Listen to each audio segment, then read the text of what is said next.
What's up, summoners? How are you doing? My name is Nathan Ng and I'll be your host for this video. In it, we'll be covering the trending builds for patch 11.21. Whether you want to keep up with the meta or pull ahead during the final stretch of season 11, look no further because we've got you covered. Make sure you hit that sub button and let's go ahead and begin the video. Starting off the video, let's talk about the top lane. The first build that we have is for Lucian. While he received a previous mini rework to push him into the bottom lane, he's once again making his way and his presence into the top lane. However, it's not as simple as him walking back over the other side of the map. Some adjustments have been made to his build to make him a much more suitable pick. Since Lucian is a ranged champion, there's a lot more freedom to be greedy. Thus, you want to build Terror of the Goddess on your first recall. Second it up fast will allow you to purchase Manamune as your second big purchase with a huge power spike. For his runes, run Press the Attack, Presence of Mind, Legend Bloodline, Cut Down, Sudden Impact, Ravenous Hunter, Attack Speed, Adaptive Force, and your choice of a defensive rune. With the Health Stat Shard buffed, I'd suggest running it since you're playing to scale anyway. Presence of Mind is crucial with the amount of spells that Lucian casts during trades. Before picking up its Air, it's really easy to run into mana problems, and even after purchasing one, Presence of Mind really helps you avoid any future issues. For items, the final build that you want to end on is Gale Force, Berserker's Grief, Manamune, Lord Dominic's Regards, Infinity Edge, and Guardian Angel. If playing a ranged champion feels strange to you or playing against one is a struggle, then you should definitely contact a coach over at ProGuides.com. Our challenger coaches are here to help you train and rank up fast, so don't hesitate. We have players that are experts on a wide variety of champions, so please check out our website. Next in the top lane is Singed, who is apparently more toxic than my ex. After some big buffs in previous patches, Singed has been doing remarkably well in solo queue. However, his play rate is rather low, and we're mentioning him here because we just want to try to fix that. Aside from his success in the top lane, he's also being played as a niche mid laner. With his ultimate active, Singed applies Grievous Wounds with his poison. This is actually a noticeable damage boost and of course, an insanely powerful piece of utility that he brings. Singed deals decent damage, applies a lot of pressure in the side lanes, and is also great at making picks. For his runes, run Conqueror, Presence of Mind, Legend Tenacity, Last Stand, Biscuit Delivery, Time Warp Tonic, Double Adaptive Force, and your choice of a defensive rune. For your items, build Riftmaker, Defensive Boots, Demonic Embrace, Rally's Crystal Scepter, Dead Man's Plate, and Force of Nature. The latter two items provide a massive boost in movement speed, making Singed nearly impossible to escape from. We'll put those builds up on the screen for you, so make sure to check them out for a recap. Anyway, let's go ahead and talk about some jungle builds. Ekko jungle is seeing a good amount of play, and there's a new unorthodox build for us to talk about as well. The big change with this build is that instead of building Rocket Belt, you tech in Divine Sunderer.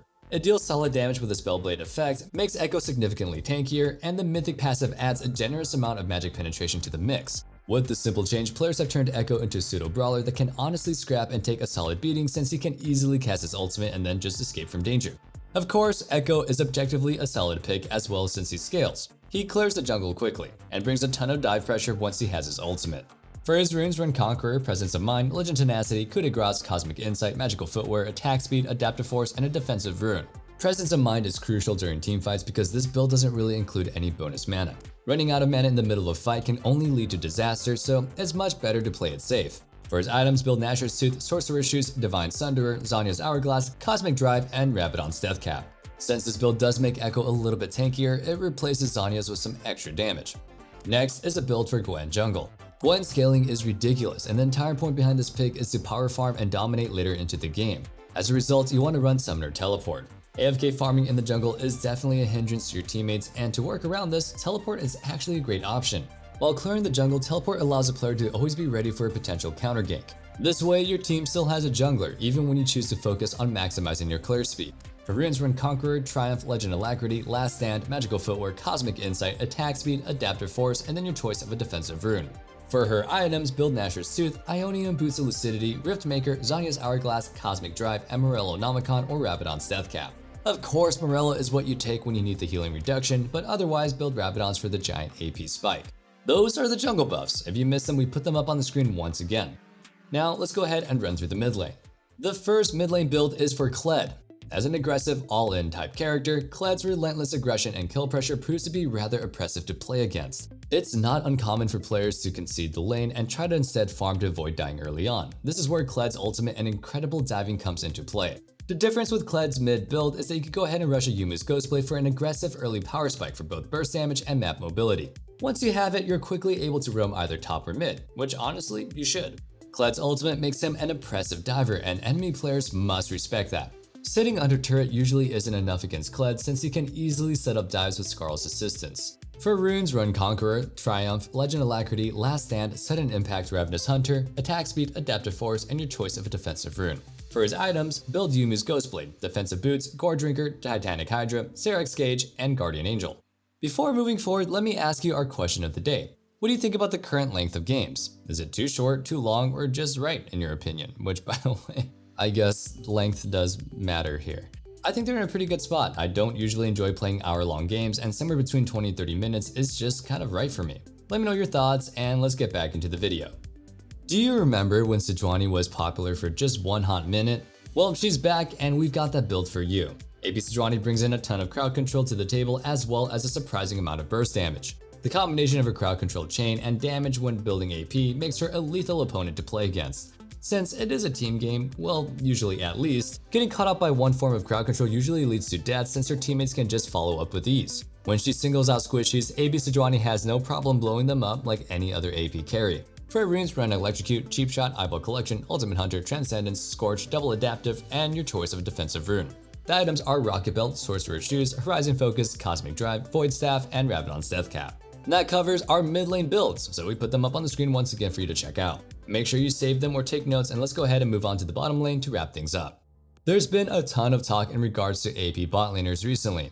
Picks like Karthus and Ziggs have been seeing nerfs because of their immense success. However, a pick that widely still goes unrecognized is Veigar. Of course, his scaling is ridiculous. Let the game go on long enough and he'll literally one-shot any carry with his ultimate. However, one-shotting enemies after farming for an hour isn't the only thing Veigar is good for. His E is one of the best forms of crowd control in the game.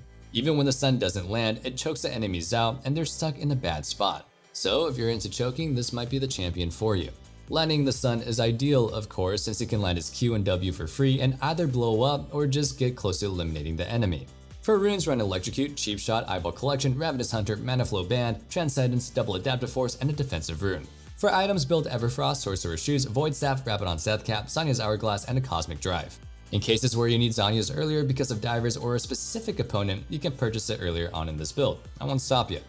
Vex has been seeing a ton of play worldwide. In Korea, she's also seen a lot as a support. Like mid lane Vex, she actually acts like an incredible initiator, even from the support role. As the game progresses, she also starts to deal comparable amounts of damage, but it definitely takes more time. Without solo experience and the same income from a solo lane, you can't expect support Vex to do as much as her mid lane counterpart. That being said, she still gets the job done and acts as a great draft mix-up since most of the time, your opponents will always expect her in the mid lane. For runes, run Electrocute, Cheap Shot, Eyeball Collection, Ultimate Hunter, Mana Flow Band, Transcendence, Double Adaptive Force, and a defensive rune. For items, get Spell Thief's Edge, Everfrost, Sorcerer's Shoes, Zanya's Hourglass, Horizon Focus, and a Rabadon's Death Cap. Finally, we have a duo to talk about. That is Taliyah and Nautilus. This duo thrives on their burst damage as well as CC train. With Nautilus's lockdown, Taliyah is free to hit enemies with her entire burst combo, almost always entirely killing them. If not, she can go ahead and take out a sizable chunk of their health and set up a guaranteed kill during the next fight. Once the duo hits level 6, Nautilus's ultimate provides an impressive amount of pressure. Anytime an enemy walks into range of it, the slowly creeping shockwave spells death since Taliyah's entire combo follows up immediately after. There's very little room for counterplay. Spell shields do a good job of it, but those aren't very common. It's also something not a lot of people are prepared for since who the heck plays Taliyah and Nautilus in the bot lane? Or maybe it's not popular yet. For Taliyah's build, run Electrocute, Cheap Shot, Eyeball Collection, Ravenous Hunter, Biscuit Delivery, Cosmic Insight, Double Adaptive Force, and a defensive rune. For her items, purchase Everfrost, Sorcerer's Shoes, Horizon Focus, Zanya's Hourglass, Rabadon's Death Cap, and a Void Staff. Nautilus's runes are Aftershock, Fond of Life, Bone Plating, Unflinching, Cosmic Insight, Biscuit Delivery, Ability Haze, and 2 defensive runes. His items are Relic Shield, Locket of the Iron Solari, Defensive Boots, Anathema's Chains, Thornmail, and a Ward Stone. That wraps up the bottom lane, and I know there were a lot of builds, so don't worry about it if you missed any because those builds are up on the screen one more time for you guys to look at. With the bottom lane finished, we're wrapped with the Korean builds video for patch 11.21. There's a lot of bizarre and funky things in here, so go ahead and give them a try and let me know what you guys think in the comments down below. But I also try them out on my stream, so go ahead and join if you want to play with me or just hang out. Anyway, speaking of hanging out, if you want to hang out with the rest of the ProGuides family or other people in the community, please join our Discord in the description down below. Until next time, I wish you guys the best of luck in your games, and I hope you guys have a great rest of your day. Stay safe, stay healthy, and keep killing it. Peace.